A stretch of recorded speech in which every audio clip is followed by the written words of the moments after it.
Baltimore's Memorial Stadium, now home of the Ravens, holds great memories for the Oakland Raiders, like Clarence Davis following Hall of Famers Gene Upshaw and Art Shell, and the ghost to the post, Ken Stabler to Dave Casper.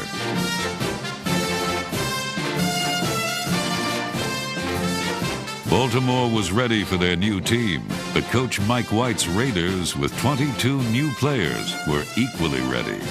Rookie Lance Johnstone, 51, another classic Raider scouting gem, and 25 Dan Land played with passion.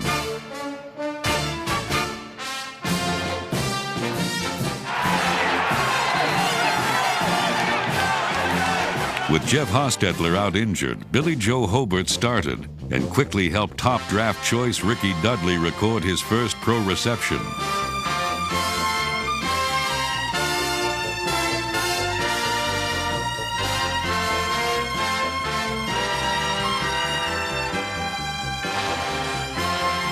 Tim Brown scored his first of 9 touchdowns in 1996. And number 82, Olympic gold medalist James Jett, set up another for the silver and black. Brown's second score gave Oakland a 7-point lead. Cornerback Albert Lewis, 29, blitzed for 1 sack, but Oakland lost on the road by 5 points. 2 weeks later, the Raiders opened at home in the completely renovated, expanded Oakland Coliseum against the playoff-bound Jacksonville Jaguars. Attacking defense again featured Albert Lewis, recording his 39th career interception, while number 99, Andre Bruce, had 1 of 3 Raider sacks. Healthy after missing the first 2 games, 13-year veteran Jeff Hostetler came out firing to wide receivers James Jett and number 80, Darryl Hobbs.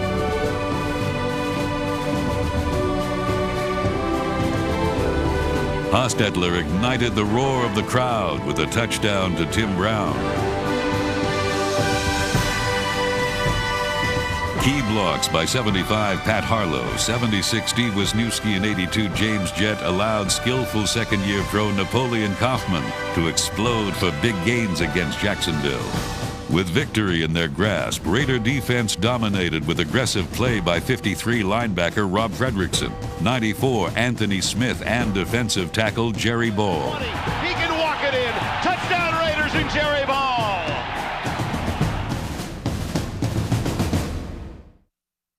Next, against San Diego, wide receiver Tim Brown and Raider aerial artistry struck quickly. En route to his 6th Pro Bowl, Brown caught 11 passes, including 2 for touchdowns, and young speedsters like James Jett, bound for a career-best 43 receptions in '96, contributed to a scoring spree.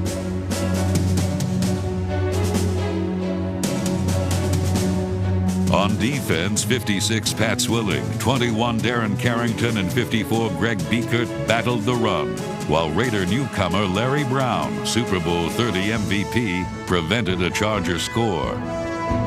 Napoleon Kaufman followed big right tackle Lincoln Kennedy to break free for 77 yards on this run. Kaufman is a keystone in the Raiders' blueprint for greatness, as are 83 rookie tight end Ricky Dudley and 35 second-year back Joe Aska. Dudley scored his first Raider TD, and Aska thundered with both run and pass.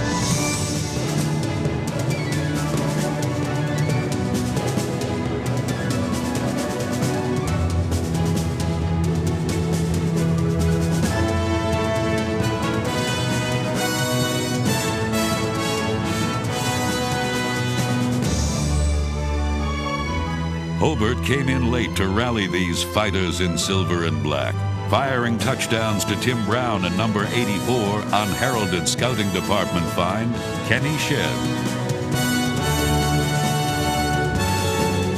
But the explosive comeback finished 6 points short. In New York, protection by Wisniewski, Robbins, Gogan, Kennedy, and Rick Cunningham enabled Ricky Dudley and James Jett to make big plays.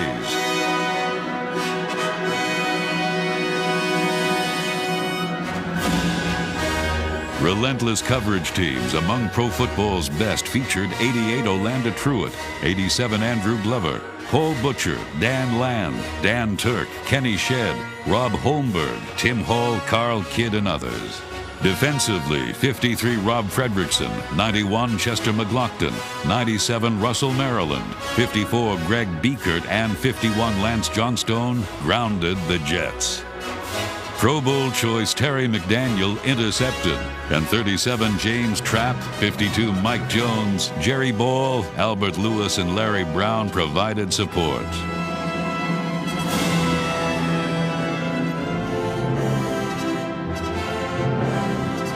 Joe Aska slashed for 136 yards, his best day yet. Breaking tackles, there he goes, goodbye, 25, 20, 15, 10, 5, take it in, Joe.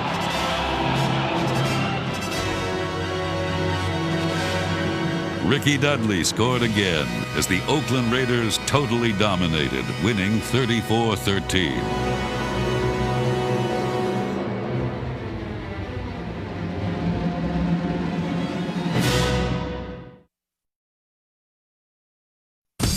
After triumph in the East, the Raiders returned west to California to host the Detroit Lions.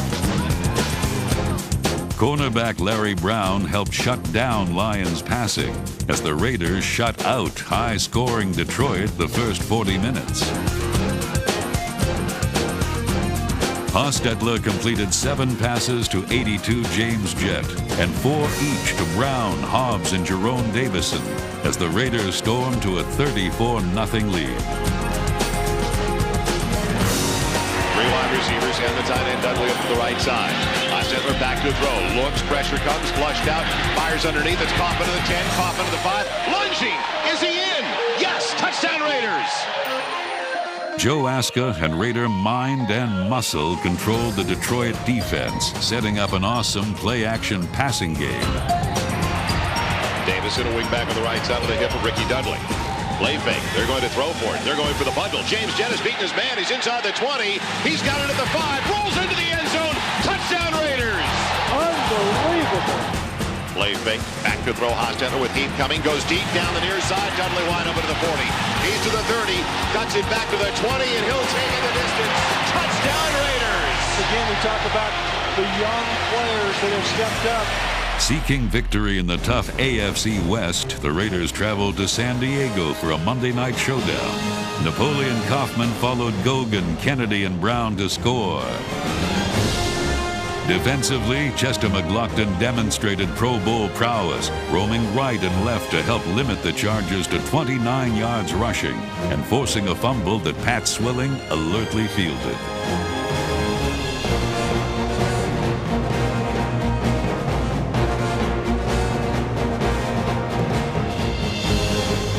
Terry McDaniel intercepted and followed Fredrickson and number 50 Mike Morton upfield.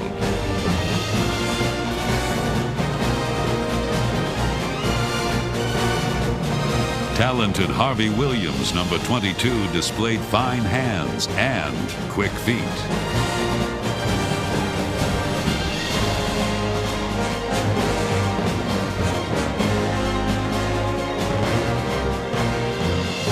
Tim Brown, en route to a Raider wide receiver record of 90 catches in one season, set up a field goal shot that sure-handed Jeff Gossett, number 7, and Raider field goal percentage leader Cole Ford, number 5, converted into 3 points.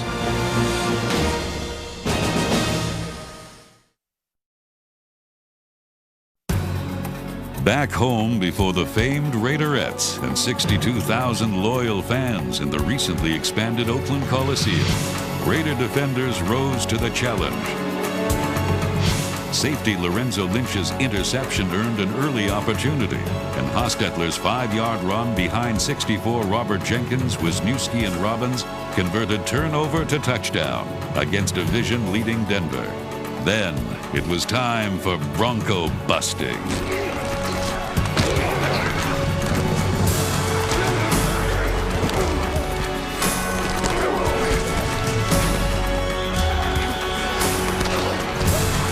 Pat Swilling became the 14th NFL player credited with 100 sacks. And Derek Fenner, number 34, Harvey Williams, 22, and Napoleon Kaufman led an offensive charge.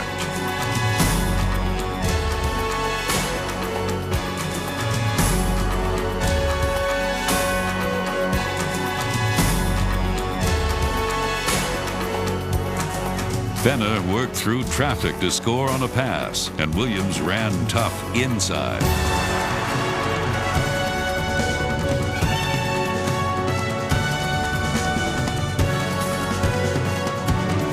Combining skill and effort, Tim Brown had 8 catches, 126 yards, and a touchdown. But Oakland lost by 1 point, 22-21. With Fredrickson on injured reserve, Mike Morton started at linebacker in Seattle. Intimidating defense powered by McLaughlin, Bruce, Maryland, and Leroy Glover and Pat Swilling up front shut down Seattle passing. Swilling's sack and Bruce's recovery set up the first of 2 Jeff Hostetler touchdown passes. Hostetler with a long count on 3rd and 6. Back to throw. Sets, fires over to the near side. Jet has it to the 10, gets a block to the 5. Touchdown Raiders. He got a block from Tim Brown. Wide receiver over to the far side. Short side of the field. Dudley goes in motion. Play fake. Back to throw. Hostetler fires. Has a man. Touchdown Raiders. Taking it in, Rick Cunningham. The tackle eligible play. He had to announce in as an eligible receiver. Behind blocks by Ball, Wisniewski, Harlow, Dudley, and Robbins, Derek Fenner put Oakland ahead for good as intense Raider defense stood heroic at the finish. Russell Maryland's pressure and Terry McDaniel's coverage sealed a 6-point win.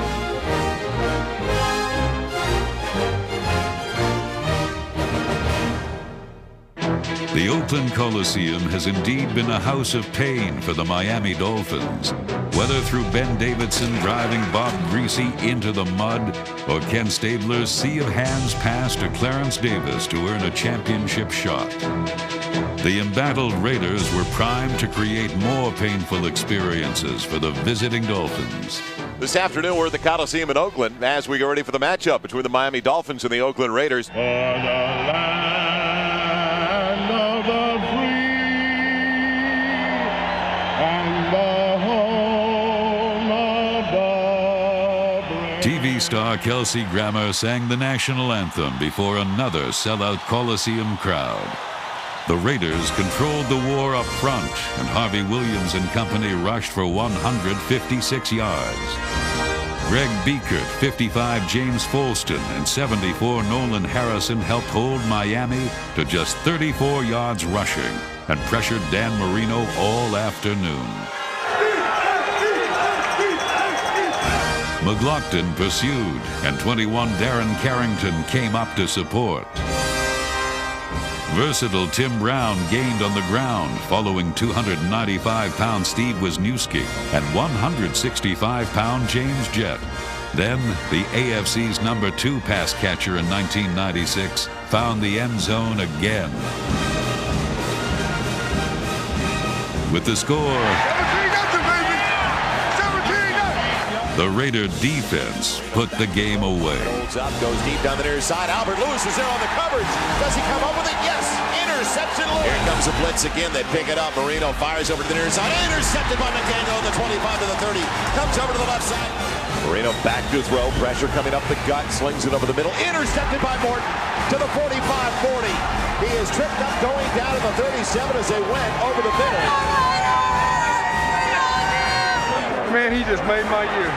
With past defenders Eddie Anderson, Larry Brown, and James Trapp injured, youngsters Carl Kidd, Perry Carter, and Lamar Lyons helped earn the win.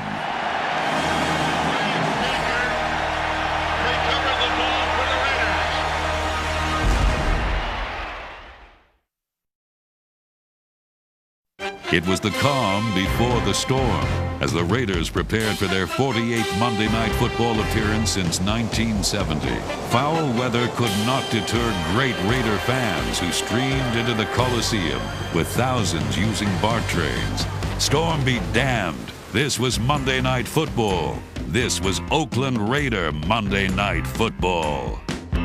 Soaking but smiling Raiderettes and Coliseum fans alike, plus a huge national television audience, saw Napoleon Kaufman, 1996 NFL leader in yards per carry, use blocks by Robbins, Gogan, Duncan, Fenner, and Brown for his third 100-yard game of the season.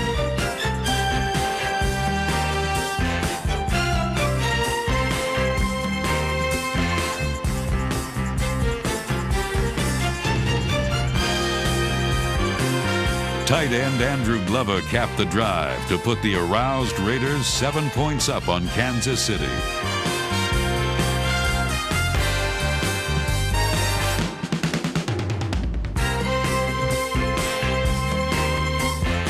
Trapp, Carter, Anderson, and number 55, James Folston, made special plays on special teams.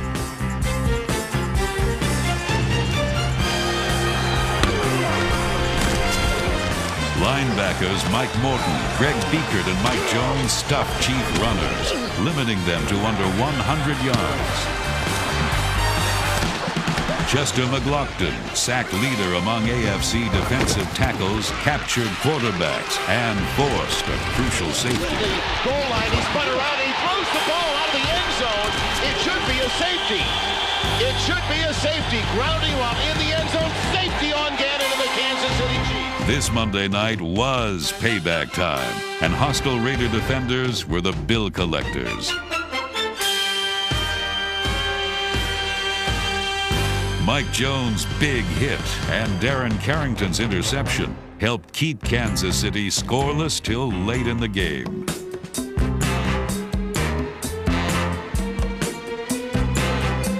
Offensively, the Silver and Black took total control when protection by Lincoln Kennedy, Pat Harlow, and Steve Wisniewski earned time for Tim Brown to get open for a 34-yard touchdown play. Harvey Williams, already 10th among all-time Raider rushers, contributed to the team's 170-yard ground total. And Jeff Hostetler hit a streaking Derek Fenner for another score as the Raiders triumphed 26-7. But dominating on Monday night is a 27-year Raider tradition. Ever since number 35, Hewritt Dixon blasted free in Oakland's Monday night opener in 1970, the Raiders have ruled prime time. Ken Stabler stunned New Orleans and the nation with Cliff Branch to overcome a 21-point deficit in 1979.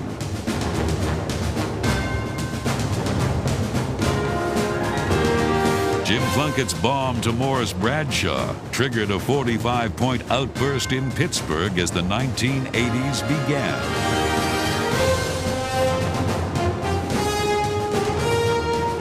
ABC's NFL Monday Night Football presents one of the NFL's most bitter rivalries, the Pittsburgh Steelers against the defending Super Bowl champion Oakland Raiders, two teams who between them have won 6 of the last 7 Super Bowls. Ted Watts returned a punt 52 yards to ensure victory in 1981. Defense also shined under the lights. A Rod Martin sack led to this 66-yard fumble return by 93 Greg Townsend against Miami in 1983.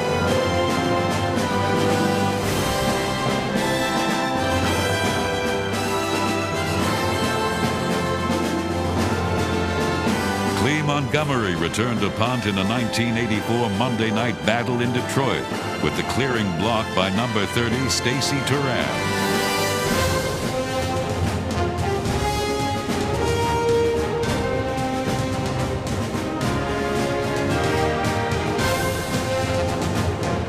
The incomparable Bo Jackson raced 91 yards for this score in Seattle in 1987.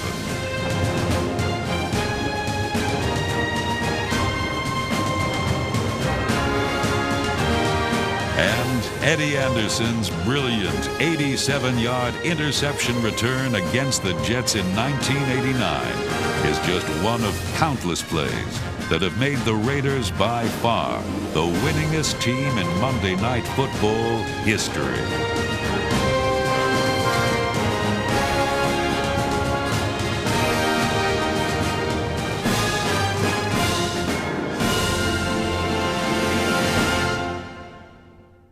In the final 2 games, despite a crushing hit by Mike Moulton and a daring punt return by Tim Brown and number 46 Carl Kidd,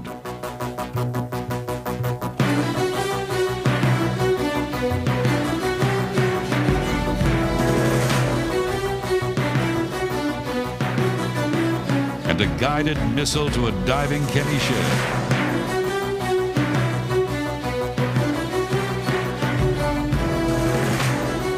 Despite a punt block by 57 Rob Holmberg and the play of young quarterback David Klingler, punter Leo Araguz and tight end Marcus Hinton, the Raiders narrowly missed their 19th playoff season.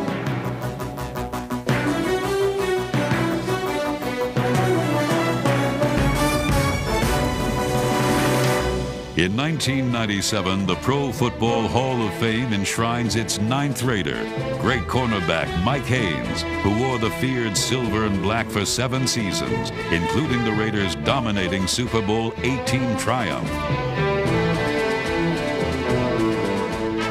Haynes joins Raiders center Jim Otto, guard Gene Upshaw, tackle Art Shell, wide receiver Fred Biletnikoff, quarterback kicker George Blanda, linebacker Ted Hendricks, cornerback Willie Brown, and owner, coach, administrator Al Davis. New head coach Joe Bugel is pledged to add to Raider greatness. Just win, baby. The past Raiders laid a great foundation and laid a great tradition. Now I feel very honored to be a part of that Raider family and Raider tradition. Our one goal and one purpose is to win the Super Bowl. Not to go to the Super Bowl, but to win the Super Bowl. Future battle plans feature new quarterback Jeff George. Just win, baby. This is a long time coming for me. I've wanted this for quite some time. Thank Mr. Davis for making this happen. I'm honored to play for him, and I'm honored to play for Coach Bugel. Meet Coach Bugel, and it's been great. So I'm just ready to tell you one thing, and that's that anyone who's a fan of history knows history repeats itself, and it's about time for history and the strong tradition of the Oakland Raiders to start repeating itself. Since 1963, when Al Davis first pledged to build the finest organization in sports, the Raiders have totally dominated in terms of consistent victory. The fire that burns brightest in this unique organization remains its will to win. Now, as pro football hurtles toward the next millennium, the Raiders continue to lead with an unwavering blueprint for greatness.